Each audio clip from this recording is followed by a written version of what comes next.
Okay, so entering the second half, the Predators lead it 27-24, and they're not finished there. There's plenty more offense to come where that started. Just inside the half, the Predators finally take the lead. Hill would first find a long touchdown with a pass, and then he'd hand off to Josh Bush for a 4-yard hop. Orlando up front at last, 31-27. Spokane would get shocked by future AFL Hall of Famer Kenny McIntyre, who we lit on just a moment ago. More on him in a moment. But Rowley's pass picked off by 39-year-old Kenny Mack, 47 yards all told as he brings it back to score. Orlando up 38-27, but Spokane would add a touchdown. They would make the score at that point, 38-34. More from Kenny Mack in a moment. 6 minutes until the end of the quarter. Bush making the most of his playing time this week, seeing extra time at receiver with Bobby Scipio still sitting out with a rib injury. 45-34, Orlando leads it after that scoring catch. But Spokane keeps hanging around. 6-2 teams, coach will tell you, they don't give up easily. Huey Whitaker, big, rangy receiver, his second score on the game. 45-40, shock within 5 of the Preds. Then at the end of the third, time seems to have no bounds on Kenny Mack. This dude is electric. Spokane's Taylor Rowans, his onside kick would come back to the house, and Kenny is driving the bus. 40 yards on the return. The Predators lead it after 3. Big momentum in the tank, 52-40. Kenny Mack, coach, with an amazing quarter there with the 2 returns, 1 on the kick, 1 on the interception, both for scores. Has any player in your estimation meant more to this franchise on a consistent basis over the last 10 years? Well, he's certainly one of them. You know, there's been a lot of greats. I think on the defensive side of the ball, he's in the secondary, he's been one of the best ever. And Kenny, to be able to do that at his advanced age, you forget how old he is. You know, you really do, and I think our fans do too. He's kind of timeless in his age, and really neat to see, and but not surprising. Josh Bush and Jerry and James sort of splitting the time at third receiver where Bobby Scipio would normally be. Are you pleased with what they did? And if you would, give us an update on Scipio's ribs. Yeah, you know, I think we have a good group of receivers. And when Bobby's not in there, you know, Bobby's a different dynamic with his body and his ability to, around the goal line, to go up and get balls. But, you know, there's not a ton of drop-off. We have a good crew of guys. So, you know, Josh stepped in, had a touchdown there on a corner out there, and be able to rush the football well. So, you know, not a whole lot of drop-off. You know, Bobby's got the rib, and he's really day-to-day. So we'll evaluate that as we go through the week. Quickly, when do you expect Bobby's return, if possible? That's hard to say. It's really day-to-day, and, you know, we'll evaluate him every day and see what his pain level is, and we'll go from there. What did you say in the huddle as the third quarter ended?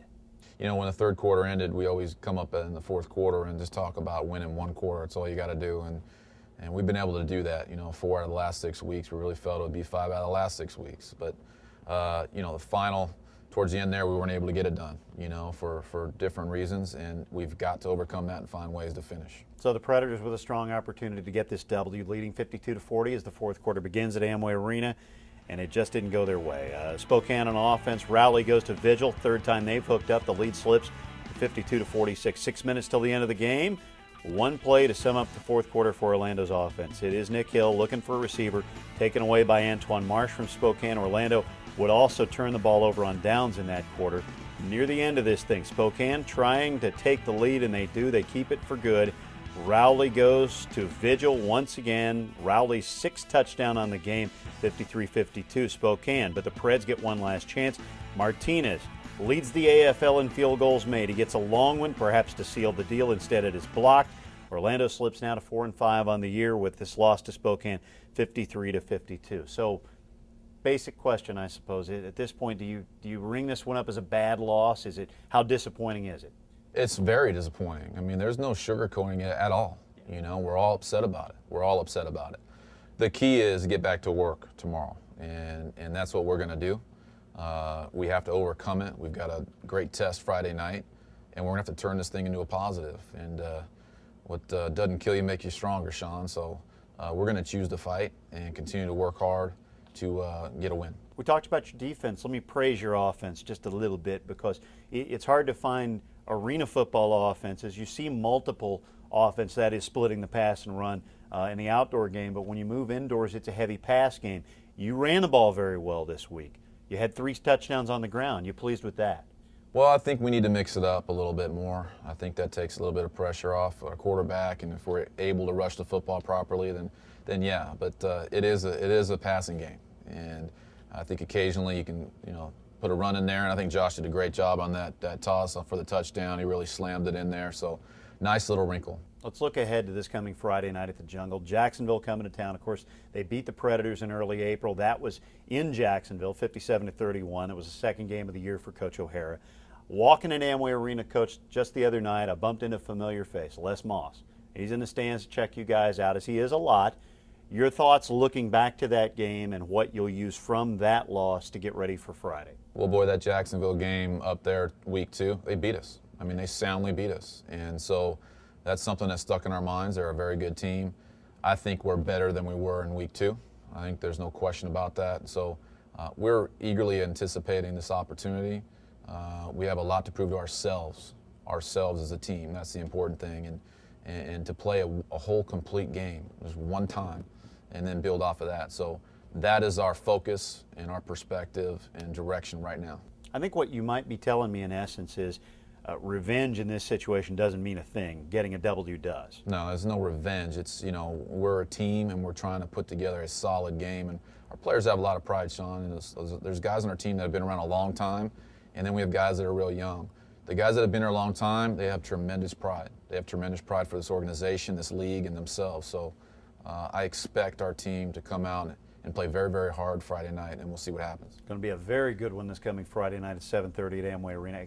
8 o'clock, I beg your pardon, at Amway Arena. When Jacksonville, a 7-2 record, comes in to face these 4-5 Orlando Predators. Coach, thank you as always. Thanks, Sean. All right, thanks as always to Coach O'Hara for joining us to talk about his football team here on OrlandoPredators.com, not to mention NiftyTV.com. We appreciate you checking us out no matter which website you might be looking at us. You might even be seeing us on Facebook. If that's the case, thank you for watching as well. Hey, don't forget, we're talking about this Jacksonville game that's coming up on Friday night at Amway Arena. Big thanks, by the way, to the NFL Network. They will have that game live this week. However, don't wait. You want to be part of the event as it happens live at Amway Arena. Call up the Orlando Predators ticket office. That number is 407-648-4444. Again, 407-648-4444. Use your major credit card. You can get tickets to that game or anything that's remaining on the Predators' home schedule for this AFL season.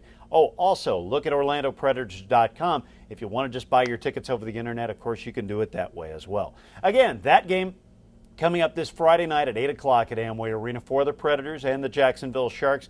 We'll join you in about a week to break down the goings-on for those two teams right here on Preds TV. Big thanks to Corey Frost behind the scenes, and of course, Coach O'Hara for joining us every week. I'm Sean McDowell. Thanks for watching, and so long for now. This has been the Pat O'Hara Show with host Sean McDowell. Don't forget to visit www.orlandopredators.com for all your season ticket info.